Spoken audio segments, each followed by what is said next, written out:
प्यारे साथियों, आप सभी का स्वागत करता हूं अपने एमआरएस स्टडी परिवार के इंजीनियर प्लस में। तो आपको इकोनॉमिक पॉलिसीज इन इंडिया ये जो सब्जेक्ट था ये हम लोग जो है डिस्कस कर रहे थे। तो इसमें जो है हम लोग आज का जो हमारा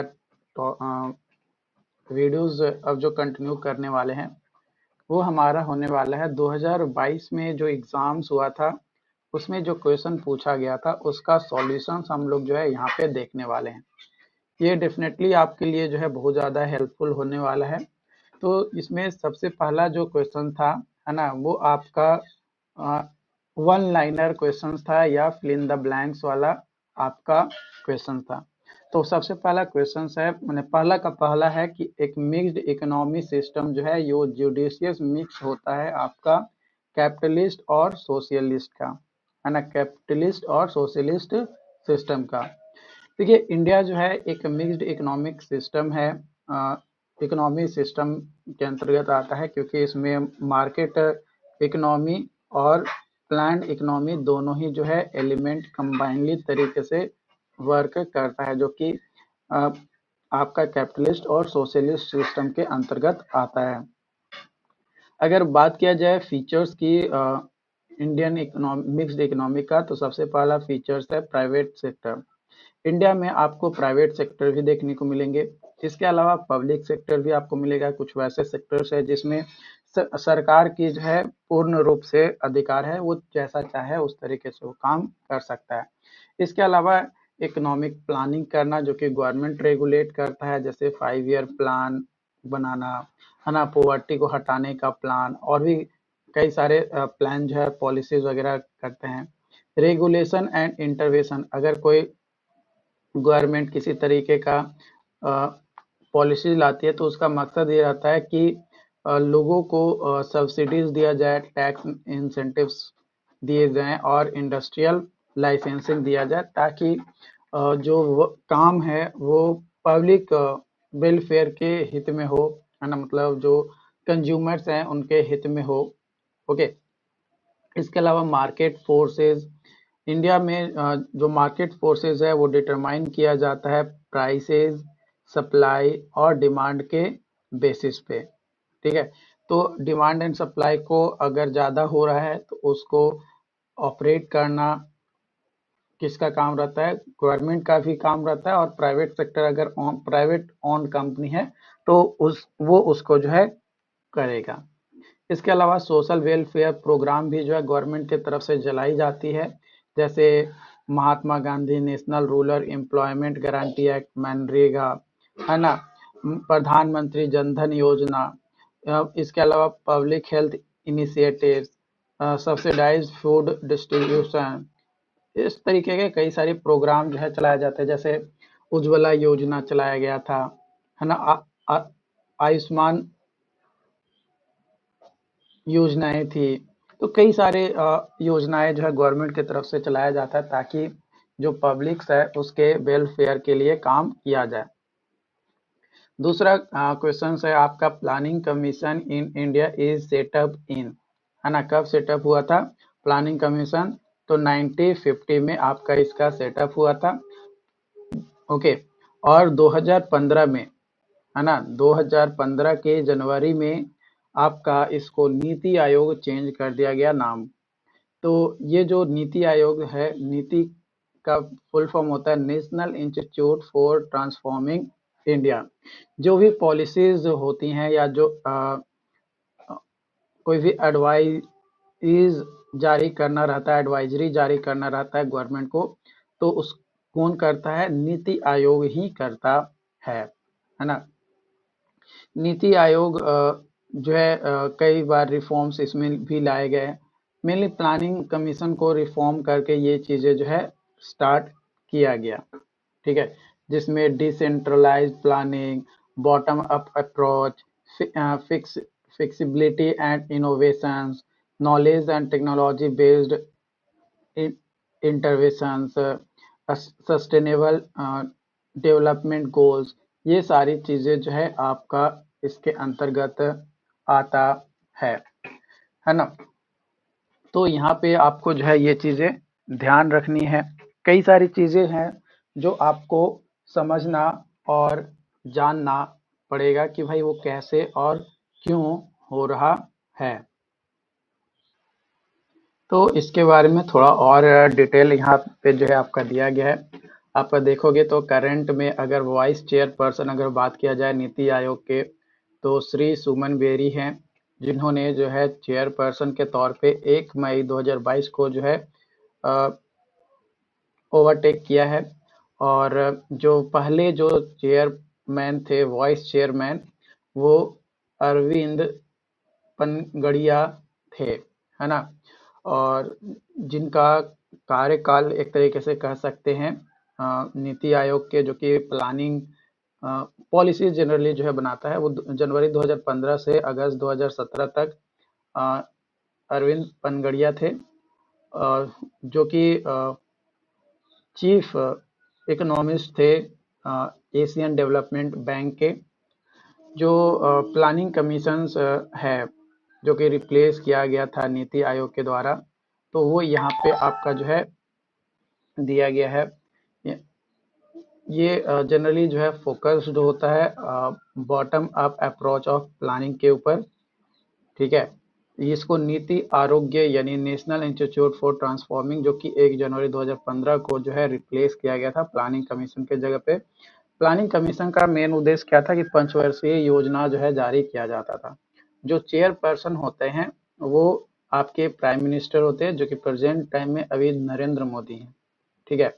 2024 में इलेक्शन होने वाली है, उसके बाद कौन प्रधानमंत्री बनते हैं उसके बारे में बाद में बात करेंगे। अगर बात किया जाए आपका सीईओ की, करंट में जो सीईओ हैं वो अमिताभ कांत हैं, और राजीव कुमार जो है करंट वाइस चेयरमैन आपके हैं। लेकिन इससे पहले मतलब जो पहले वाइस चेयरमैन थे वो कौन थे? वाइस चेयरमैन तो अरविंद पनगड़िया, लेकिन अभी करंट में राजीव कुमार हैं और सीईओ जो है अमिताभ कांत हैं। ये कुछ डिटेल्स हैं छोटी छोटी, जो आपके ऑब्जेक्टिव पॉइंट ऑफ व्यू से बहुत ज़्यादा रोल निभाता है ना, क्योंकि ऑब्जेक्टिव में इससे रिलेटेड आपके क्वेश्चन जो है देखने को मिल जाता है। अगला जो क्वेश्चन है आपका यहाँ पे वो है list the major reforms brought about as part of liberalization of the Indian economy, है ना। इंडियन इकोनॉमी का जो पार्ट है उसके बारे में बताना है। तो लिबरलाइजेशन ऑफ इंडियन इकोनॉमी जो है वो 1991 में मार्क किया गया था, और इसका जो सिग्निफिकेंट टर्निंग पॉइंट था वो कंट्रीज इकोनॉमिक पॉलिसीज थे, जो कि सीरीज ऑफ रिफॉर्म्स आपके देखने को मिले थे ताकि डिसमेंटलिंग हो सके रेस्ट्रिक्टिव रेगुलेटरी जो फ्रेमवर्क था उसका, और इंडियन मार्केट को ग्लोबल कंपटीशन के लिए ओपन करना। ये जो है मेजर थे, जिसमें अगर मेजर रिफॉर्म्स अगर बात किया जाए जो इम्प्लीमेंट किया गया था 1991 के रिफॉर्म के दौरान, जिसमें था सबसे पहला एबोलिशन ऑफ इंडस्ट्रियल लाइसेंसिंग। जो इंडस्ट्री पहले सेटअप करने पड़ते थे उसके लिए लाइसेंस लेना पड़ता था, तो जो लाइसेंस लेना पड़ता था तो उस चीज को जो है खत्म किया गया, मतलब थोड़ा कम किया गया। ऐसा नहीं है कि अभी लाइसेंस नहीं लेना पड़ता है, अभी भी लेना पड़ता है, लेकिन पहले थोड़ा ज्यादा पेचीदा था। और जो इन्वेस्टमेंट और जो एंटरप्रेन्योरशिप थे उसको इनकरेज और प्रमोट किया गया इस जब एबोलिशन हुआ इंडस्ट्रियल लाइसेंसिंग का। तो दूसरा मेजर रिफॉर्म था फॉरेन इन्वेस्टमेंट और ज्वाइंट वेंचर। कई सारे कंपनीज के साथ जो गवर्नमेंट थी मिलकर काम किया ताकि इकोनॉमी जो है वो बढ़ सके, मतलब जीडीपी एक तरीके से बढ़ सके, कंट्री का इकोनॉमिक ग्रोथ हो सके, और ज़्यादा से ज़्यादा फॉरेन इन्वेस्टमेंट जो है इंडिया में हो सके। इसके अलावा ट्रेड लिबरलाइजेशन, ये भी एक मेजर रिफॉर्म्स थे। तो इसका इंपोर्ट रिस्ट्रिक्शंस जो था उसको रिड्यूस किया गया, है ना। पहले जो थे इंपोर्ट पे रिस्ट्रिक्शन बहुत ज़्यादा था, तो उसको जो है ख़त्म किया गया। टैरिफ जो है उसको रेशनलाइज किया गया ताकि फ्री ट्रेड किया जा सके। गवर्नमेंट का एम यही था कि जो इंपोर्ट बैरियर्स है उसको रिड्यूस किया जाए और expose domestic industries to international competition, है ना। जो डोमेस्टिक इंडस्ट्रीज है उसको इंटरनेशनल कंपटीशन तक उसको ले जाया जा सके। जो भी बेटर चॉइस रहेगा कंज्यूमर का, वो उसको क्या करेगा, अपना चूज करेगा। इसके अलावा आपका एक्सचेंज रेट रिफॉर्म्स, है ना। जो एक्सचेंज रेट थे फॉरेन एक्सचेंज होता था, जैसे अभी जो हमारी आप लोग वीडियोज कई सारे लोग देखते होंगे यूट्यूब पे, तो यूट्यूब पे जो पैसा मिलता है वो डॉलर में मिलता है ना। वो किस में मिलता है, डॉलर में मिलता है। तो इसका जो है फॉरेन एक्सचेंज आपका होता है, डॉलर को जो है रुपीज में क्या किया जाता है, एक्सचेंज किया जाता है। तो उस एक्सचेंज करने में कई सारे चार्जेस भी हमें देने पड़ते हैं, क्योंकि मुझे बस पता है कितना प्रतिशत जो है चार्जेस जो है लगता है, बट वो हमको बोल कर नहीं करता, बस वो कटता है तो कटता है बस। तो वो जो चार्जेस थे एक्सचेंज रेट जो थे उसको में रिफॉर्म किए गए, ताकि जो डिवैल्यू है इंडियन रुपीस का वो देखने को मिले, और एक जो फ्लॉट सिस्टम है वो मैनेज किया जाए, और मार्केट जो फोर्सेस है वो एक्सचेंज रेट से अलाउ किया जाए, है ना। इसका मेन एम था कि जो इंडियन एक्सपोर्ट्स थे मोर कॉम्पिटिटिव और प्रमोट किया जाए फॉरेन ट्रेड को। इसके अलावा फिस्कल रिफॉर्म भी किए गए। गवर्नमेंट कई सारे फिस्कल डिफिसिट, जिसमें रेशनलाइजिंग सब्सिडीज और टैक्स एडमिनिस्ट्रेशन से रिलेटेड जितने भी पॉलिसीज थे उसमें भी कई सारे बदलाव किए गए। इसके अलावा फाइनेंशियल सेक्टर में भी रिफॉर्म किए गए, जैसे कई सारे प्राइवेट बैंक खोले गए। इससे पहले जो है 1991 से पहले अगर बात किया जाए तो प्राइवेट बैंक का नामो निशान नहीं था, सिर्फ और सिर्फ गवर्नमेंट बैंक ही जो है थे। वही जो है पूरा कंट्रोल करती थी, जो भी चीज़ें थी, चाहे वो लोन लेना हो या लोन देना हो, जो भी हो। लेकिन इसमें प्राइवेट बैंक का भी जो है इन्वॉल्वमेंट आपका हुआ रिफॉर्म्स के बाद। फिर पब्लिक सेक्टर्स रिफॉर्म, कई सारे पब्लिक सेक्टर्स को प्राइवेटाइजेशन किया गया ताकि उसका जो इफिशियंसी है ना, उसका वर्किंग इफिशियंसी जो है वो बढ़ सके, और लोगों की भलाई के लिए जल्द से जल्द कोई भी काम किया जा सके, और जो बर्डन था फाइनेंसेस का गवर्नमेंट के ऊपर उसको कम किया जा सके। इसके अलावा इंटेलेक्चुअल प्रॉपर्टी राइट्स में भी रिफॉर्म किए गए।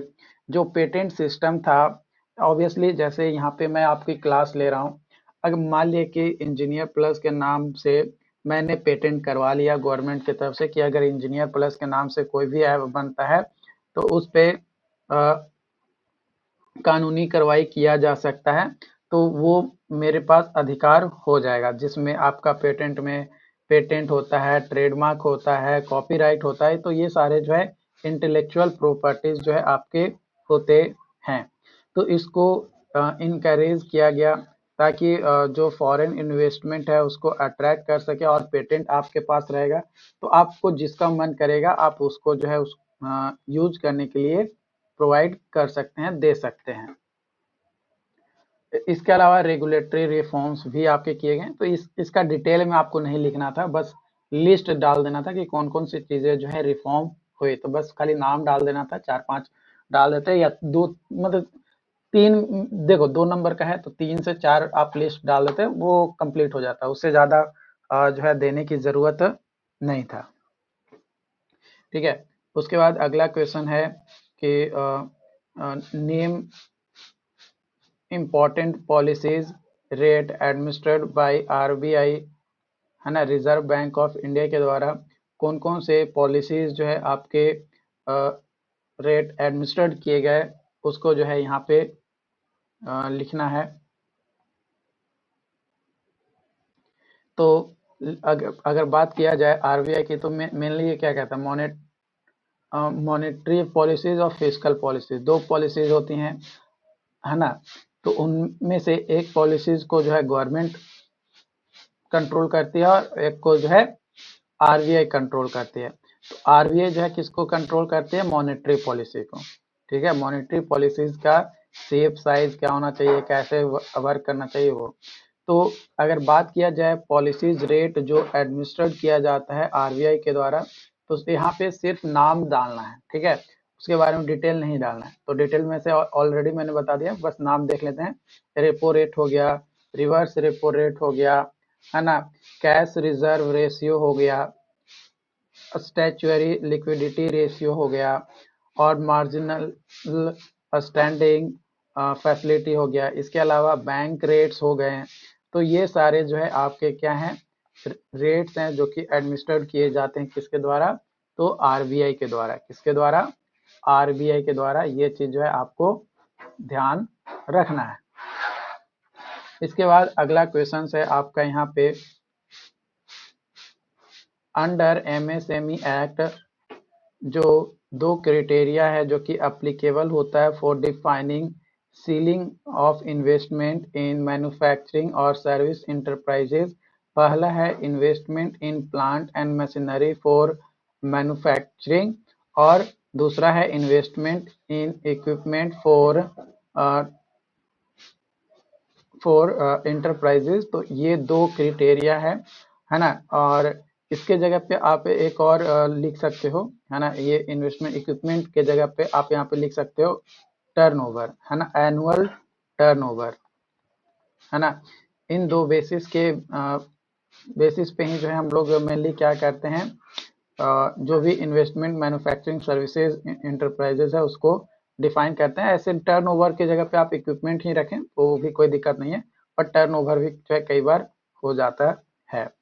तो एमएसएमई के लिए जो है अगर बात किया जाए माइक्रो, स्मॉल और मीडियम, क्योंकि मैंने आपको पिछले जो मॉड्यूल था, मॉड्यूल नंबर 4, हाँ मॉड्यूल नंबर 4, उसमें ही एमएसएमई के बारे में बताया। तो माइक्रो में कितना क्राइटेरिया होता है, क्या क्राइटेरिया होता है, स्मॉल का क्या होता है और मीडियम का क्या होता है, ये आप हमें जो है शॉर्ट नोट्स अगर बनाए होंगे तो उसका जो है फोटो खींचकर आपको हमारे साथ शेयर करना पड़ेगा। ठीक है, बाकी इसके बारे में डिटेल में आप यहाँ पे देख सकते हो। ऐसे मैंने ऑलरेडी पहले भी जो है इसके बारे में आपको बता रखा है। ठीक है, अगला क्वेश्चन है आपका यहाँ पे जो कि दिया गया है, name 2 agricultural cooperatives in India. 2 agricultural cooperatives का बस नाम यहाँ पे आपको जो है देना है। ठीक है, तो आपको जो है नाम डाल देना है। नाम डालने में तो किसी तरीके का कोई परेशानी होना नहीं चाहिए क्या। तो यहाँ पे कई सारे नाम दिए गए, जैसे national agricultural cooperative marketing federation of India limited, है ना, national cooperative dairy federation of India, national cooperative development corporation, national federation of state cooperative bank, Indian farmer fertilisers cooperative limited, Krishak Bharati cooperative limited, national cooperative consumers federation of India. तो ये आपके यहाँ पे जो है नाम आपका दिया गया है। तो इसमें से कोई भी 2 जो है आपको बस लिख देना है। ठीक है, कोई भी 2 जो है, या अगर आपको लगता है कि नहीं हम 2 नहीं थोड़ा ज़्यादा लिखना चाहते हैं तो आप 2 से थोड़ा ज़्यादा भी लिख सकते हो, कोई दिक्कत यहाँ पे आपको नहीं है ना। 2 से ज़्यादा भी आप यहाँ पे लिख सकते हैं, लेकिन मिनिमम 2 बोला है तो मिनिमम 2 जो है आपको यहाँ पे लिखना पड़ेगा। ओके, अगला क्वेश्चन है आपका यहाँ पे, foreign currency in India is related to which act.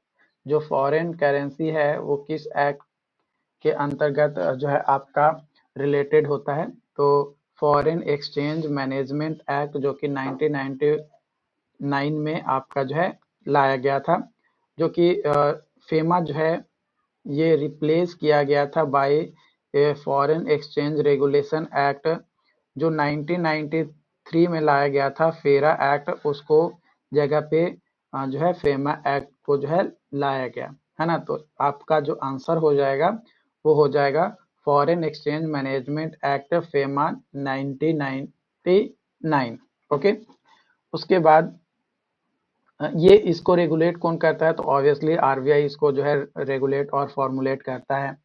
अगला क्वेश्चन है आपका यहाँ पे कि name the two ratios, reserve ratio है ना, दो रेशियोज जो कि रिजर्व रेशियो है, जो कि अप्लीकेबल होता है बैंक पे, इंडिया में जितने भी बैंक है उस पे। तो सबसे पहला जो है वो है कैश रिजर्व रेशियो, है ना, ये वो पोर्शंस होता है जो बैंक का जो नेट डिमांड होता है और जो टाइम लिएबिलिटीज होता है उस पे आपका लगता है, ताकि जो आरबीआई जो है वो मेंटेन कर सके जो भी कैश रिजर्व है उस फॉर्म में, है ना। मतलब मेनली ये क्या करता है कि जो आपका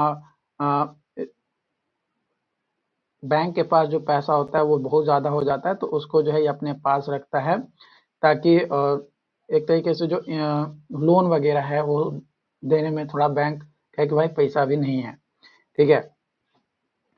उसके बाद है स्टैचू स्टैट्यूटरी लिक्विडिटी रेशियो, ये जो है परसेंटेज होता है बैंक का जो कि रिक्वायर्ड होता है to maintain in the form of liquid assets, जैसे कैश हो गया, गोल्ड हो गया या गवर्नमेंट सिक्योरिटीज हो गया। वो जो एसएलआर है ये एक्ट करता है as a safeguard for bank to meet their unexpected liquidity demand. जो अनएक्सपेक्टेड लिक्विडिटी डिमांड है उसको सेफ गार्ड करने के लिए, उसको पूरा प्रॉपर तरीके से करने के लिए ये आपका होता है। जो सीआरआर है और जो एसएलआर है वो लगभग सेम चीजें हैं, बस थोड़े सी जो है चेंजेस होते हैं, जिसमें आपका एसएलआर में पीरियोडिकली रिवाइज किया जाता है आरबीआई के द्वारा, ठीक है। तो इसमें आप इसको जो है लिख देना, दो ही तो लिखना है तो दो लिख सकते हो, ऐसे और भी रेशियोज मैंने बताया था जिसे उम्मीद करते हैं कि आपको याद हो। अगर याद नहीं है तो फिर दो तो आपको लिखना ही है, ठीक है। उसके बाद अगला क्वेश्चन है आपका which market of financial system deal with short term fund, है ना। तो जो मार्केट ऑफ फाइनेंशियल सिस्टम है जो कि डील करता है विद शॉर्ट टर्म फंड, उसको जो है मनी मार्केट कहते हैं। उसको क्या कहा जाता है? मनी मार्केट कहा जाता है।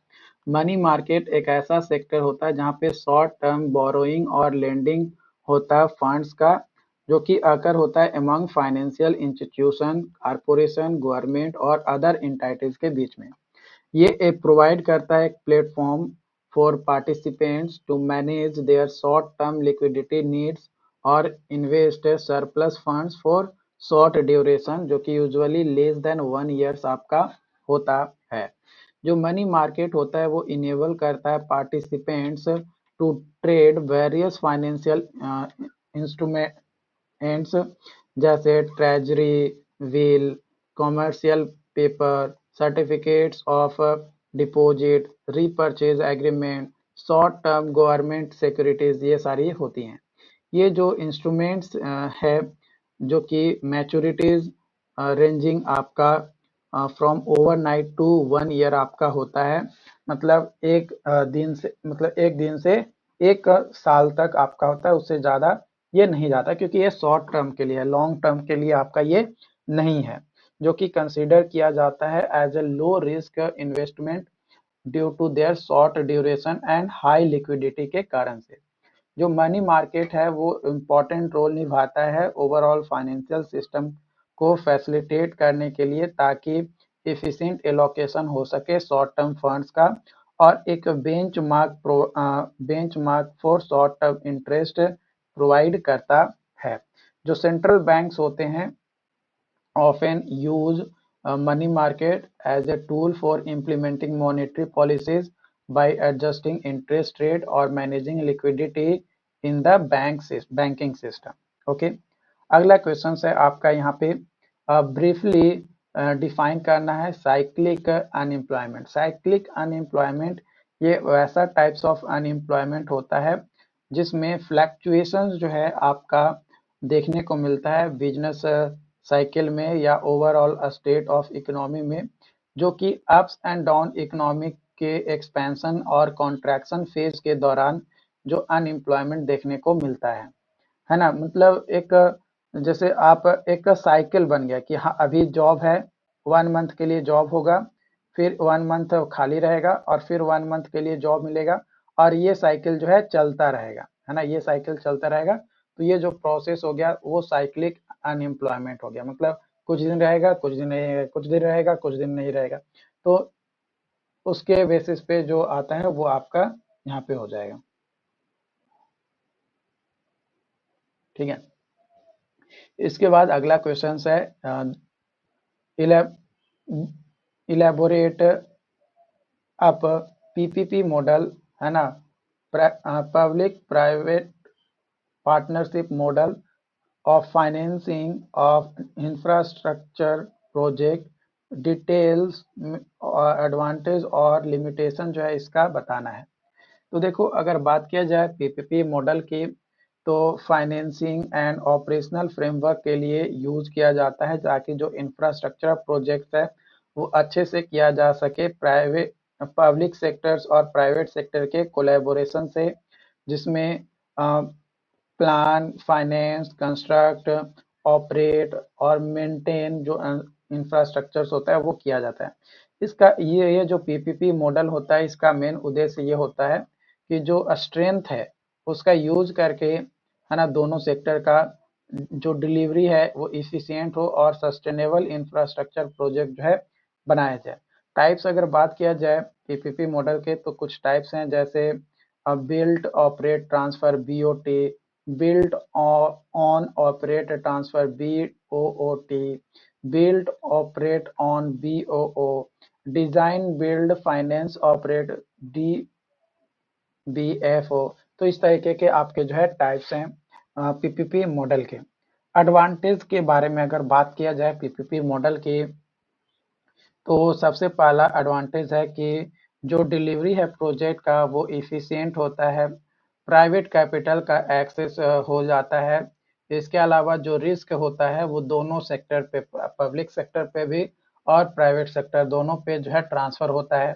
इसके अलावा कई बार जो एक्सपर्टीज होते हैं या जो इनोवेशंस होता है वो भी देखने को मिलता है, क्योंकि कई सारे पब्लिक सेक्टर्स होते हैं जहाँ पे बहुत ज़्यादा एक्सपर्टीज लोग जो है नहीं होते हैं, जिसके कारण से जॉइंट वेंचर करता है, और जॉइंट वेंचर जब किया जाता है तो एक्सपर्ट लोग भी जो है वहाँ पे इस काम को करने लगते हैं, क्योंकि वो प्राइवेट कंपनी जिसके साथ जॉइंट वेंचर किया गया वो हमारा उसके साथ काम करता है।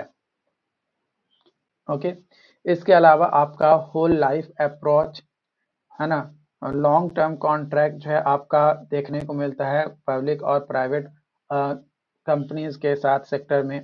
लिमिटेशन अगर बात किया जाए तो इसमें कॉम्प्लेक्सिटीज और जो ट्रांजेक्शन्स होता है आपका कॉस्ट का वो थोड़ा कॉम्प्लेक्स होता है, क्योंकि इसमें नेगोशिएट होता है, जो कि क्योंकि मल्टीपल स्टेक होल्डर्स होते हैं, जैसे गवर्नमेंट हो गया, फाइनेंसर हो गया और प्राइवेट कंपनीज हो गए, तो इसमें मल्टीपल स्टेक होल्डर्स होते हैं, जिसके कारण से जो ट्रांजेक्शन्स होता है कॉस्ट का वो थोड़ा पेचीदा हो जाता है, टाइम टेकिंग वो हो जाता है। इसके अलावा जो पीपीपी मॉडल पे जब कोई भी काम किया जाता है तो प्रॉफिट मोटिव से किया जाता है, क्योंकि जो प्राइवेट सेक्टर्स पार्टिसिपेट करते हैं इस मॉडल के अंतर्गत, तो उनका उद्देश्य होता है कि हम ज़्यादा से ज़्यादा प्रॉफिट जो है कमा सकें, लेकिन गवर्नमेंट का उद्देश्य होता है कि भाई हम जल्दी से जल्दी कोई प्रोजेक्ट को कंप्लीट कर सके। तो ये जो है आपका कॉन्फ्लिक्ट्स जो है देखने को मिलता है। इसके अलावा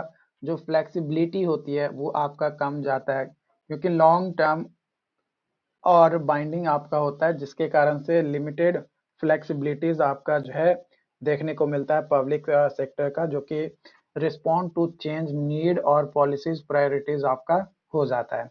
इसके अलावा जो रिस्क ट्रांसफर है वो इनएडिक्वेट होता है। इसके अलावा सोशल इम्पैक्ट और इनइक्वालिटीज भी देखने को मिलता है। ओके, अगला क्वेश्चन अब है आपका, give the diagrammatic overview of Indian financial system. Indian financial system का आपका जो है डायग्रामेटिकल ओवरव्यू बताना है और एक्सप्लेन करना है कोई भी दो important component of economic system का। तो यहाँ पे आप देख सकते हो इंडियन फाइनेंशियल सिस्टम दो तरीके से होता है, एक फाइनेंशियल मार्केट होता है और एक फाइनेंशियल इंस्टीट्यूट होता है। फाइनेंशियल इंस्टीट्यूट में बैंकिंग, नॉन बैंकिंग और रूरल और रीजनल होता है। फाइनेंशियल मार्केट में कैपिटल मार्केट और मनी मार्केट होता है। फाइनेंशियल इंस्टीट्यूशन में बैंकिंग में पब्लिक, प्राइवेट और फॉरेन बैंक आपका आता है। नॉन बैंकिंग में insurance companies, mutual funds, pension funds, house finance ये आपके आते हैं। मार्केट फाइनेंशियल मार्केट में कैपिटल मार्केट के अंतर्गत प्राइमरी, सेकेंडरी और डेरिवेटिव कैपिटल मार्केट आता है। मनी मार्केट में call money market, treasury bill, commercial bill, commercial paper ये सारे जो है आपके इंक्लूडेड होते हैं। तो फाइनेंशियल इंस्टीट्यूशंस जो है ये बैकबोन होता है इंडियन फाइनेंशियल सिस्टम का, जिसमें आपका दो कैटेगरी होता है, एक बैंकिंग इंस्टीट्यूशंस और एक non banking institutions. Banking institutions जो कॉमर्शियल बैंक्स हो गया या कारपोरेट बैंक्स हो गया या रीजनल रूरल बैंक्स हो गए, उसको वो आता है आपका बैंकिंग इंस्टीट्यूशंस के अंतर्गत। ठीक है, ये generally these bank accept deposits, provide loan, offer various financial services और फैसिलिटी ट्रांजेक्शंस आपको प्रोवाइड करता है। ये Reserve Bank of India act as a central bank और रेगुलेट करता है बैंकिंग सिस्टम को। नॉन बैंकिंग फाइनेंशियल इंस्टीट्यूशंस इसमें इंक्लूडेड होता है insurance companies, mutual funds, pension funds, housing finance companies. Non banking जो कंपनीज होते हैं वो ये स्पेशली प्रोवाइड करता है फाइनेंशियल सर्विसेज जैसे insurance, investment management, pension schemes, house finance और भी कई सारे क्रेडिट फैसिलिटीज जो है प्रोवाइड करता है। फाइनेंशियल मार्केट में आपका आता है capital market. Capital market facility provide करता है buying and selling long term securities such as equity shares, debentures, bonds, government securities, है ना, जो कि आपका मेनली दो कैटेगरी होता है, प्राइमरी मार्केट और सेकेंडरी मार्केट आपका होता है। जो प्राइमरी मार्केट होता है वहाँ पे न्यू सिक्योरिटीज जो कि इशूज किए जाते हैं, जैसे इनिशियल पब्लिक ऑफरिंग जो कि आईपीओज होता है, and right issues enable companies to raise capital directly from investors. और सेकेंडरी मार्केट जो है वो ऑलरेडी जो इशूज सिक्योरिटीज होता है उसको ये प्रोवाइड करता है। बॉम्बे स्टॉक एक्सचेंज या नेशनल स्टॉक एक्सचेंज ये आपका प्रोमिनेंट स्टॉक एक्सचेंज है इंडिया में। वही अगर बात किया जाए मनी मार्केट की, तो मनी मार्केट जो है आपका इंक्लूड कर मतलब शॉर्ट टर्म बोरोइंग होता है या लेंडिंग होता है फंड्स का। इसमें ट्रेजरी बिल हो जाता है, कमर्शियल पेपर होता है, सर्टिफिकेट ऑफ डिपॉजिट्स वगैरह जो है इंक्लूडेड होता है। बात किया जाए दो component of financial Indian financial system की, तो पहला है reserve Bank of India. Reserve Bank of India ये सेंट्रल बैंक के तौर पे एक्ट करता है और ये एक तरीके से रेगुलेटरी अथॉरिटी होता है इंडियन फाइनेंशियल सिस्टम का, जो कि फॉर्मुलेट और इम्प्लीमेंट करता है मॉनेटरी पॉलिसीज को, issues currencies, manage foreign exchange reserves, supervises bank and NBFC यानी नॉन बैंकिंग फाइनेंशियल जो सर्विसेज होते हैं उनको जो है ये प्रोवाइड करता है, प्रॉपर तरीके से मैनेज करता है।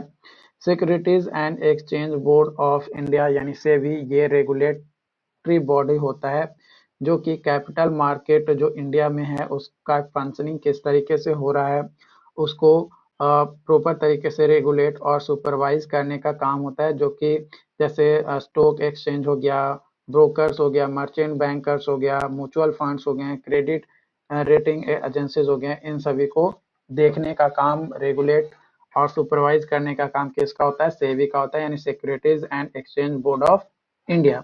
सेबी का एम होता है कि जो इन्वेस्टर्स इंटरेस्टेड होते हैं उनको प्रोटेक्ट करना, फेयर एंड ट्रांसपेरेंट मार्केट को प्रमोट करना, इंश्योर करना development and regulation of securities market का, है ना। तो ये सारी चीजें आपका यहाँ पे है। ओके, अगला क्वेश्चन से यहाँ पे आपका दिया गया है कि guarantee of minimum support price यानी एमएसपी फॉर एग्रीकल्चरल प्रोडक्ट्स। तो अगर बात किया जाए एमएसपी की, तो एक तरीके का ग्रांटेड प्राइस होता है जो कि गवर्नमेंट के द्वारा सेट किया जाता है, ताकि जो फार्मर्स हैं जो एग्रीकल्चरल मार्केट में अगर अपने गुड्स को ले जाकर बेच रहे हैं तो उनको एक प्रोटेक्ट किया जाए कि भाई आपको मिनिमम पैसा जो है इतना जो है आपका हो रहा है, मतलब मिनिमम पैसा जो है फार्मर को मिल सके। एमएसपी इंश्योर करता है farmer receive fair price for their produce and provide them for safety net in case of market fluctuations और प्राइस क्रैशेस अगर हो रहा है उस कंडीशन में भी जो फार्मर्स है उनको एक मतलब लिमिटेड पैसा जो है वो उनको दिया जा सके जो उनकी जरूरत है ना। तो इसके बारे में ऑलरेडी मैंने कई सारी चीज़ें आपको बताया, बट यहाँ पे फिर से मैं आपको देख लेना है। पर्पस एमएसपी का यही होता है कि प्रोटेक्ट करना जो एग्रीकल्चरल कमोडिटीज़ है ना, फ्रॉम फार्मर्स, उसको प्रॉमिस करना कि भाई हम एक मिनिमम प्राइस सेट किए हैं जिससे आपका जो इनकम है वो आपका इंश्योर हो जाए कि हाँ आपको मिनिमम इतना पैसा जो है मिलेगा ही मिलेगा।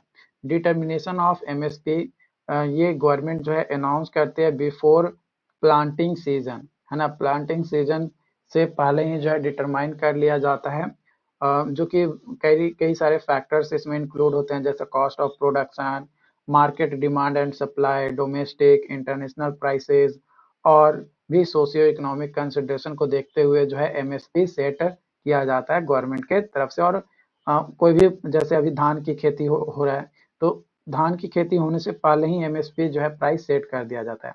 कोमोडिटीज कौन कौन कवर होता है, तो इसमें मेजर क्रॉप्स आपके आते हैं जो कि लगभग 23 क्रॉप्स जो है एमएसपी के अंतर्गत लिया जाता है, जैसे राइस हो गया, व्हीट हो गया, मेज हो गया, कॉटन, शुगर केन, पर्ल्स, ओल सीड और भी कई सारे इस तरीके से 23 क्रॉप्स आपके हैं।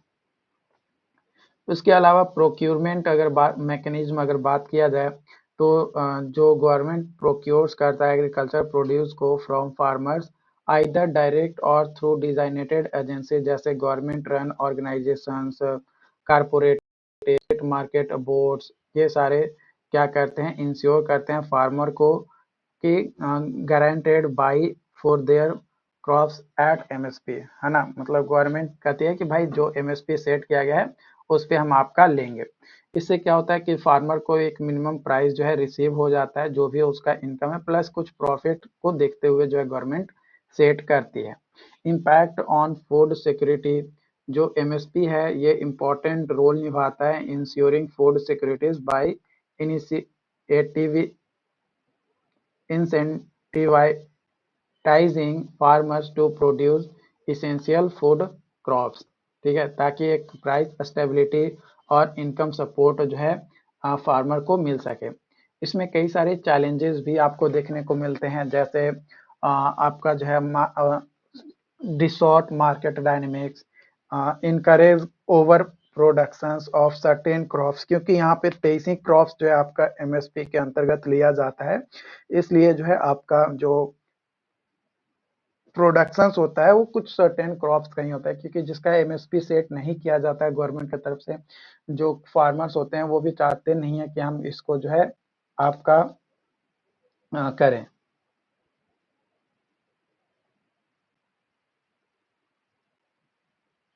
ओके,